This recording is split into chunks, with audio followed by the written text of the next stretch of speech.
उर्दू की मैं बेटी हूँ, मेरा नाम गजल है, लब फूल के जैसे है, मेरी आँख कवल है। नाज़रीन, गज़ल के इस सफ़र में हम पहुंच गए हैं उस मकाम पर जहां गज़ल अपनी तमाम हदों को पार करती हुई आ पहुंची है एक ऐसी जगह जिसे कहते हैं मुशायरा गाह। आज हर शहर में मुशायरा मुनक़्क़िद होना हमारी तहज़ीबी रवायत का हिस्सा बन गया है। अगर हम मुशायरे की तारीख़ पर नज़र डालें तो आज के जैसे अवामी मुशायरों का वजूद कहीं नज़र नहीं आता। अहद माजी में बादशाहों और नवाबों के दरबारों में मुशायरों का जिक्र मिलता है, लेकिन उनमें अवाम की शिरकत दूर दूर तक मुमकिन नहीं थी। दिल्ली की आखिरी शमा में मिर्ज़ा फ़रहतुल्लाह बेग ने भी जिस मुशायरे का जिक्र किया है उसमें बादशाह के मुसाहिबीन और शहर के असातिज़ा के अलावा किसी आम आदमी की शिरकत का बयान नहीं है। लेकिन आज मुशायरा हिंदुस्तानी शायरी का अहम तरीन हिस्सा बन गया है। गो के अवामी मुशायरों की बुनियाद पढ़ने के बारे में कोई तारीख़ी किताब मौजूद नहीं है, लेकिन मुल्क के मायनाज शायरों के तज़किरों में ये बात जा बजा आई है कि मुशायरों का सिलसिला आज़ादी की दूसरी तहरीक से कुछ बरस कबल शुरू हुआ, जब हिंदुस्तानी शायरों ने अंग्रेज़ों के ख़िलाफ़ अवाम को बेदार करने की गर्ज से मुशायरों में इनकलाबी शायरी का सहारा लिया। गज़ल जो है वो दो मिसरों में इश्क मोहब्बत की भी बात करती है, वस्ल और हिजर की भी बात करती है, उरूज और ज़वाल की भी बात करती है, मसरत, इम्बसात और गमज़दगी की भी बात करती है। दिल से उठता है, जान से उठता है, ये धुआं सा कहाँ से उठता है। मीर का एक शेर जो है पूरे अहद के गम को दो मिसरों में समेट लिया करता है। तो यही वजह है कि गज़ल इशारों और कनायों में उरूज व ज़वाल की बात करती रही, मुआफ़क़त और मुखालफत की बात करती रही, इनक़लाब की भी गुफ्तगू करती रही, ज़िंदगी की नगमगी को भी बयान करती रही। नाज़रीन, गज़ल ने प्यार, मोहब्बत और नफ़रत से लेकर दोस्ती तक की बात की, और जब इंसानियत की आज़ादी का सवाल आया तो गज़ल ने यहाँ भी अपना किरदार बड़ी शिद्दत से निभाया। उर्दू गज़ल बुनियादी तौर पर इस्तेहसाल के ख़िलाफ़ रही है, जुल्म के ख़िलाफ़ रही है, ग़ुलामी के ख़िलाफ़ रही है, आज़ादी की जद्दोजहद की हमनवाई करती रही है। जहाँ जहाँ लोगों ने आज़ादी की जद्दोजहद की वहाँ वहाँ उर्दू गज़ल ने उनका साथ दिया है। नाज़रीन, गज़ल ने आदमी के अंदर उस जज्बे को उभारने का काम किया जिसे इंसानियत का जज्बा कहते हैं। गज़ल आदमी को ऊपर उठना सिखाती है और गैर बराबरी को मिटाकर बराबरी की बात करती है। एक तबका हुआ करता है जो तबका ये चाहता है कि जैसे हालात हैं ऐसे ही चलते रहें। किसी ने बहुत अच्छा शेर इस सिलसिले में कहा है, शबाब मेरठी का मेरा ख्याल है ये शेर है, कि कुछ लोग जिनके पास चिरागों के ढेर हैं वो लोग चाहते हैं बहुत लंबी रात हो। तो उर्दू गज़ल जो है बुनियादी तौर पर इस बात की वकालत कर रही है कि जिन लोगों के पास ताकत है वो दूसरों को कमज़ोर करना चाहते हैं, उर्दू गज़ल इसके ख़िलाफ़ है। जिन लोगों के पास दौलत है वो गरीबों का इस्तेहसाल करना चाहते हैं, उर्दू गज़ल इसके ख़िलाफ़ है। मौजूदा हालात को जो लोग कायम रखना चाहते हैं कि उनकी बरतरी बनी रहे, उर्दू गज़ल इसके ख़िलाफ़ है। उर्दू गज़ल इंसानी मसावात की अलमबरदार है। गज़ल ने आदमी को सोचना सिखाया और अपनी मंजिल को पहचान कर उसको हासिल करने का तरीक़ा और सलीक़ा भी गज़ल ने बताया। या यूं कहें कि गज़ल ने आदमी की सोच को बदलने का काम किया है तो बेजाना होगा। गज़ल अपने तरह से इंसान की सोच को बदलने की कोशिश कर रही है और वो सोच को आगे ले जाना चाहती है, सोच को तरक्की पसंदी की शाहराह पर गामज़न करना चाहती है और हालात को तब्दील करने का रास्ता बताती है। हाँ, उर्दू गज़ल जो है दरअसल वो इनक़लाब ख़ुद नहीं पैदा करती, वो इनक़लाब पैदा करने वाले ज़हन की तामीर करती है। ये उर्दू गज़ल का कारनामा है। इनकलाब की बात होती है तो इक़बाल को फरामोश नहीं किया जा सकता। एक ऐसे दौर में जब मुल्क पर महकूमियत गालिब थी, ये इक़बाल ही थे जिन्होंने अपने कलाम के ज़रिए आज़ादी को तरजीह दी। इकबाल की इस बात को मैं इनडायरेक्ट नहीं बल्कि डायरेक्ट समझता हूँ, जब उन्होंने अंग्रेज़ों को मुखातिब करके कहा था कि तुम्हारी तहज़ीब अपने खंजर से आप ही ख़ुदकुशी करेगी, जो शाख नाजुक पे आशियाना बनेगा नापायदार होगा। मतलब पूरी अंग्रेज़ों की तहज़ीब, अंग्रेज़ों के कल्चर और अंग्रेज़ों के इक़्तिदार को गज़ल के 2 मिसरों में उन्होंने चैलेंज कर दिया था, और ये डायरेक्ट भी है और इनडायरेक्ट भी है। तो यहाँ से फिर लोगों में एक जुर्रत पैदा हुई, लोग खुलने लगे। बाद में फिर जोश मलिहाबादी ने तो और ज़्यादा तेवर के साथ और ज़्यादा बेबाकी के साथ अंग्रेज़ों को ललकारा। तो दरअसल उर्दू गज़ल जो है वो ग़ुलामी के ख़िलाफ़ है, अदम मसावात के ख़िलाफ़ है, और उर्दू गज़ल जहाँ जहाँ जुल्म है उसके ख़िलाफ़ है, जहाँ जहाँ इस्तेहसाल है उसके ख़िलाफ़ है। लेकिन इकबाल पूरी मंजिल बता रहा है कि इस ऐसे उस मंजिल पर पहुंचना है और पहुंचना चाहिए, तुमको इसीलिए इस जगह भेजा गया है। और बार बार इकबाल इसकी तरफ मुतवज्जे करते हैं इंसान को कि तुम अपने अंदर जो छुपा हुआ एक इंसान है, तुम्हारे यहाँ जो छुपी हुई सलाहियत है, तुम्हारी जो अपनी शनाख्त है जो पोशीदा है, इसको बाहर लाओ, तभी तुम्हारी कामयाबी है। उस ज़माने में गज़ल के पैराए में बहुत से इनकलाबी अशार भी अवाम तक पहुँचे। कई ऐसे शायर हुए जिन्होंने लोगों के जहनों को झकझोरने का काम किया। इनमें फराक, फैज़ और जोश का नाम लिया जा सकता है। अब आप देखिए कि बेदारी जब आती है, जिस वक्त आदमी अपने हक की तलब करता है, जब आदमी बात करता है आज़ादी की, जब अदालत की बात आती है, तो गज़ल फिर एक नया रुख लेती है। आप देखिए गज़ल फिर मूवमेंट से जुड़ जाती है।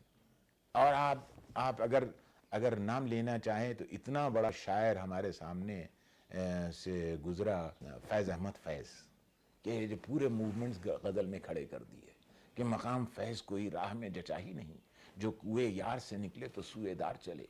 और उसके बाद आज का शायर, इस दौर का शायर अभी जो जिंदा है, नाजिम जाफरी बनारस के, वो कहते हैं कि जिस वक्त वो आपस में एक इंतशार हिंदुस्तान के अंदर था कि जहाँ एक कशमकश चल रही थी, किसी न किसी बुनियाद के ऊपर रंजिश पैदा हो रही थी, वहाँ वो आदमी कहता है, वो भी फिर तमसील को ला के रखता है और फिर तमसील की बात करता है, और वो कहता है कि तकसीम हो रही है नज़र, माजरा है क्या। देखिए नज़र का तकसीम होना, ये पहली बार ये तरकीब आ रही है। तकसीम हो रही है नज़र, माजरा है क्या, हाथों में मेरे टूटा हुआ आईना है क्या। आप देखिए इस तकसीम के बारे में। या फिर उस वक्त जब ज़ियाउल हक की हुकूमत पाकिस्तान में होती है और जब बहुत मुसल्लत होती है फ़ौजी हुकूमत आम आदमियों के ऊपर, वहाँ पर जो है वो ब्लैकआउट होता है और एक शायर खड़े होकर वह कहता है, जो हिंदुस्तान टाइम्स में भी, अंग्रेज़ी अखबारों में भी जिसका तस्करा बाद में आता है, कि वो कहता है कि शहर अगर तलब करे तुमसे इलाजे तीरगी, साहिब इख्तियार हो आग लगा दिया करो। ये चीज़ें जो गज़ल के अंदर पैदा हुई, ईरान से शुरू हुई थी, लेकिन हिंदुस्तान ने उसको और बड़ा किया। खुदा न करे कि गज़ल के ऊपर बुरा वक्त आ जाए।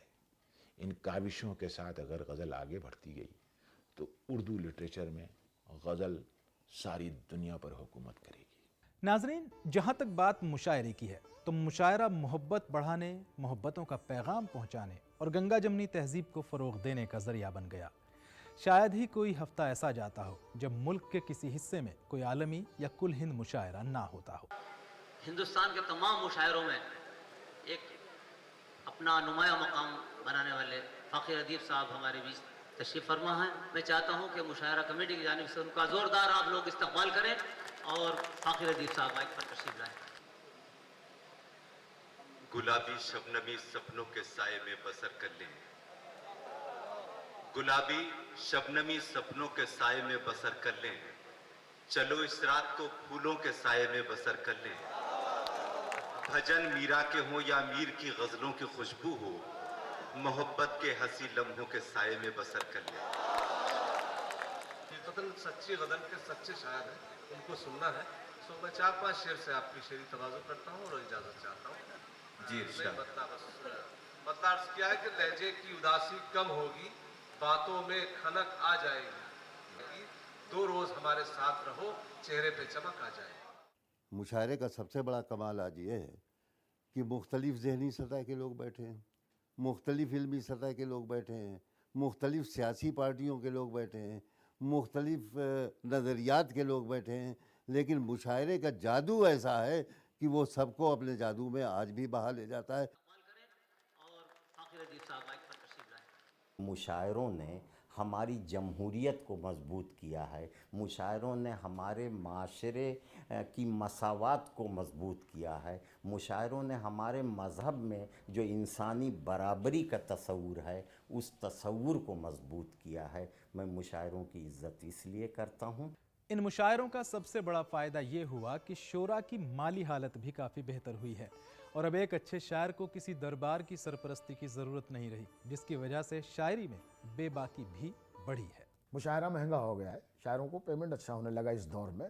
वो ज़माने में तो कुछ भी नहीं था, बहुत फटे हाल रहा करते थे शायर, लेकिन आज ये दिख रहा है पैसा बहुत है, तो लोगों ने कहा इससे अच्छा तो कोई प्रोफेशन ही नहीं है, इसमें तो कुछ करना भी नहीं है, इसमें तो सीधा सीधा काम ये है कि लेके गज़ल आ जाए, आ गए और परफार्मर होना चाहिए, परफार्मर होना चाहिए बस। अब परफॉर्म तुम अच्छा कर लेते तो बस वो आ गए। नाजरीन, आप देख रहे हैं सफ़र गज़ल का और हम इस सफ़र में पहुँचे हैं बज़्म शेर सुखन में। आइए आज आपकी मुलाकात करवाते हैं एक और मकबूल शायर जनाब सरदार पंछी से। सरदार पंछी पंजाब के उन मशहूर शायरों में से एक हैं जिनके कलाम का चर्चा दूर दूर तक है। वो गैर मुनक़सिम भारत के शेखुपुरा शहर में पैदा हुए। उनका नाम वालिदैन ने करनैल सिंह रखा था। वतन की तकसीम के बाद वो पंजाब में मुकीम हुए, फिर राजस्थान में रहे। इस बीच उर्दू, हिंदी और पंजाबी में ऑनर्स की डिग्री हासिल की। बाद में यूपी में रहने लगे और अवध मेल के नाम से एक अखबार भी निकाला। सरदार पंछी की अब तक उर्दू, हिंदी और पंजाबी में 22 किताबें शाये हो चुकी हैं। सरदार पंछी आज एक जाना पहचाना नाम है। उन्होंने पूरी शिद्दत के साथ गज़ल के गेसू संवारे हैं। आइए उनसे जानते हैं उनकी ज़िंदगी के इब्तदाई हालात और शेर व शायरी से शगफ़ के बारे में। पहला गीत मैंने 1945 में लिखा था, जब मैं 5वें दर्जे में पढ़ता था। पाकिस्तान का ज़िला शेखुपुरा गांव था हमारा पिक्की विरका, जो सिखों का जो एक तरह का काबा है ननकाना साहिब। ननकाना साहिब से 2-3 स्टेशन पहले हमारा गांव था। हमारे पिताजी, हमारी हवेली सड़क के ऊपर थी और पिताजी के दोस्त जो शायर थे जैसे नंदलाल नूरपुरी थे, बाबा फिरोज़ुद्दीन शर्फ थे, उस ज़माने के जितने पंजाबी के शायर थे वो महीने 2 महीने के बाद वहाँ बैठक किया करते थे। रात रात भर शायरी होती थी और मैं छोटा होता भी बैठा रहता था, नींद नहीं आती थी, मैं उनकी शायरी सुनता रहता था। 5वें दर्जे में मैंने पहला गीत लिखा था जब बंगाल में अकाल पड़ा, बंगाल में कहत पड़ा, तो वहाँ पर हमने लोगों से अपील की थी कि आओ थोड़ा थोड़ा अनाज लेके चलें, भूखे लोगों के पेट में डालें। ऐसे एक गीत मैंने लिखा था। सरदार पंछी की मादरी ज़बान पंजाबी है। इसके अलावा कई ज़बानें जानते हैं और तकरीबन सभी ज़बानों में शायरी भी करते हैं। आइए उनसे मालूम करते हैं कि ये सब कैसे हो पाता है। एक एहसास ऐसा जागता था कि देखिए मेरी मादरी ज़बान पंजाबी है, मैं उर्दू में लिखता हूँ, थोड़ी बहुत पर्शियन जानता हूँ, थोड़ी बहुत संस्कृत जानता हूँ, दूसरी भाषाओं में अवधी जानता हूँ, हिंदी अच्छी तरह जानता हूँ। तो ये एक मुतमईन होता था, एक जो इत्मीनान का एहसास है, जो इत्मीनान, एक शिद्दत जो है इत्मीनान की, वो होती थी। और जब कोई आदमी मुझसे अवधी भाषा में कोई गीत सुन लेता था तो लोग खुश हो जाते थे। उनकी खुशी मैं सबसे बड़ा हासिल मानता था। उनका जो इत्मीनान होता था या उनके चेहरे पर जो मुस्कान होती थी, वो मैं सबसे बड़ा इनाम मानता था कि वो महसूस कर रहे हैं कि ये आदमी हमारी भाषा ना जानते हुए भी हमारी भाषा में शायरी कर रहा है, लिख रहा है और बहुत अच्छा कर रहा है। शायरी एक ऐसी शय है जो उनको भी पसंद आती है जो ज़बान नहीं जानते। इसी से लगता है कि उर्दू गज़ल का मुस्तक़बिल महफूज है। पहली बात, जहाँ तक शायरी की बात है तो जो उर्दू का एक लफ्ज़ भी नहीं जानते, मैं ज़ाती तौर पर जानता हूँ कि वो मुशायरा सुनने के लिए सबसे ज़्यादा वही लोग आते हैं। उनको उर्दू शायरी के अंदर जो लताफ़त है, उर्दू शायरी के अंदर जो सलीक़ा है, एक ज़बान का सलीक़ा है, वो उनको मुतासर करता है। कई बार ऐसा देखा गया कि छोटे से लफ्ज़ का भी वो मतलब नहीं समझते हैं। अब हमारी मजबूरियाँ ये हैं कि अब हम मुशायरा पढ़ते हैं, ऐसे इलाके में जहाँ पे उर्दू ज़बान जानने वाले कम लोग हों, दूसरी ज़बानों के लोग जो शौकीन हैं वो सुनने के लिए यहाँ आए हों, तो हमें किसी न किसी लफ्ज़ का मतलब बताना पड़ता है। शेर पढ़ने से पहले या शेर पढ़ते वक्त हम उस लफ्ज़ का मतलब, जैसे लफ्ज़ अना आया, अब उनको नहीं मालूम अना क्या, तो अना का लफ्ज़ बता दिया। जैसे अब एक लफ्ज़ बोसा है, अब उनको नहीं मालूम है, तो अगर उनको हम उसका तर्जुमा करके बता दें कि बोसे का अर्थ ये है, तो उनको वो शेर समझने में आसानी लगती है, आसान लगता है। और मैंने महसूस किया है मुशायरों में ख़ास तौर पर कि सबसे ज़्यादा असर ज़बान का उन्हीं लोगों पे होता है जो उर्दू ज़बान नहीं जानते। नाजरीन, आइए अब सरदार पंची साहब से गुजारिश करते हैं कि वो अपनी एक खूबसूरत सी गज़ल हमें सुनाएं। सुनिएगा। उसने फेंका गुलाब पानी में, उसने फेंका गुलाब पानी में, मेरे ख़त का जवाब पानी में, मेरे ख़त का जवाब पानी में। और एक शेर सुनिए ख़ास तौर पर, साहिलों पर उदास मत बैठो, साहिलों पर उदास मत बैठो, डूब जाएंगे ख्वाब पानी में, डूब जाएंगे ख्वाब पानी में। एक तसव्वुर कीजिए कि एक बह रही नदी, उसके किनारे पर एक दोशीज़ा, उसके नंगे पाँव पानी में, क्या हालत होगी पानी की। शेर सुनिएगा।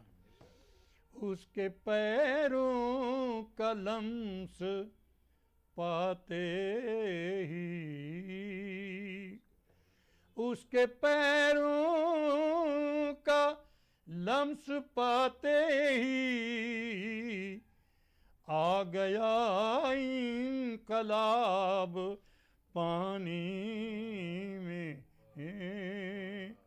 आ गया इनकलाब पानी में। और अपनी दुनिया से खूबसूरत है, अपनी दुनिया से खूबसूरत है एक दुनिया जनाब पानी में। और सभी लोग अपनी अपनी बिरादरी का लिहाज रखते हैं, तो आखिरी मक्ते में मैंने अपने शायर बिरादरी का लिहाज रखा है। सुनिएगा। शायरों के गुनाह भी पंछी, शायरों के गुनाह भी पंछी, बन गए हैं हुबाब पानी में, बन गए हैं हुबाब पानी में। क्या कहने। नाज़रीन, सरदार पंची साहब की एक और गज़ल के चंद अशार सुनते हैं, सुर और ताल के साथ, एक दिलकश आवाज़ में।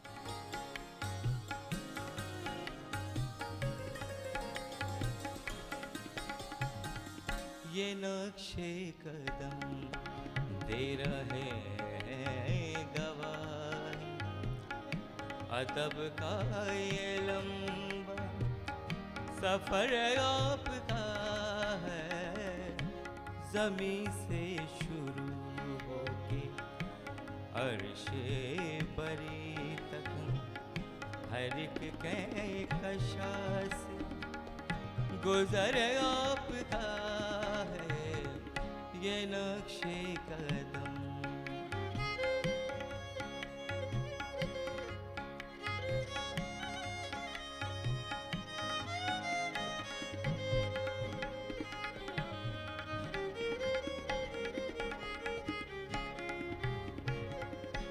चमकते हैं कागज पे अल्फाज़ो मानी, सियाही में शामिल जो है खून दिल भी, सियाही में शामिल जो है खून दिल भी, जिसे देख कर सोई धड़कन जगे,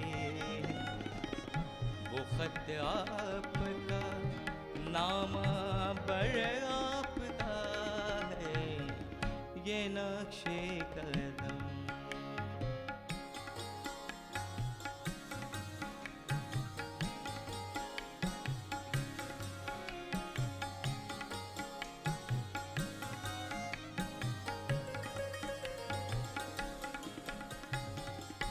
कलम के दहाने से जो रंग निकला, उन्हीं से बने हैं ये रंगीन मंजर, उन्हीं से बने हैं ये रंगीन मंजर। है संध्या की आँखों में काजल की रेखा, उफ़क़ पर भी रंगे सहर आपका है, ये नक्शे कदम।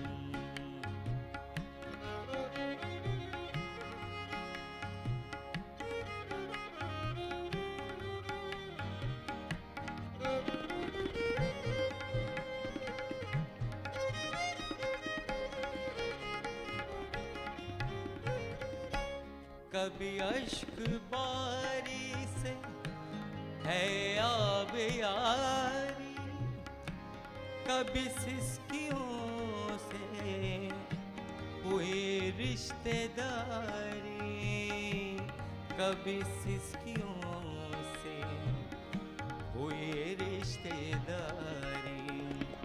है जितने भी दिल और आँखों के मौसम, सभी मौसमों पर असर आपका है, ये नक्शे कदम दे रहे गवाही। अदब का ये लंबा सफ़र आपका है, ज़मीं से शुरू अर्शे बरी तक हर एक कहकशा से गुज़र आपका है, ये नक्शे कदम। नाजरीन, उम्मीद है आपको हमारी आज की ये पेशकश काफ़ी दिलचस्प लगी होगी। हम तवक्को करते हैं कि आपको हमारे इस प्रोग्राम की अगली किस्त का इंतज़ार रहेगा। अगली किस्त में हम आपको गज़ल के सफ़र पर बेशकीमती मालूमात फराहम कराएंगे और मिलवाएंगे उर्दू के एक और बड़े शायर से। तो फिलहाल आसिफ खान को दीजिए इजाज़त। आप देखते रहिए डीडी उर्दू। उर्दू की मैं बेटी हूँ, मेरा नाम गज़ल है। उर्दू की मैं बेटी हूँ, मेरा नाम गज़ल है। लब फूल के जैसे है, मेरी आँख कबल है।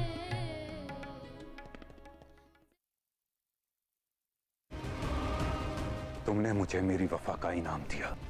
दूरदर्शन नेशनल पर सोम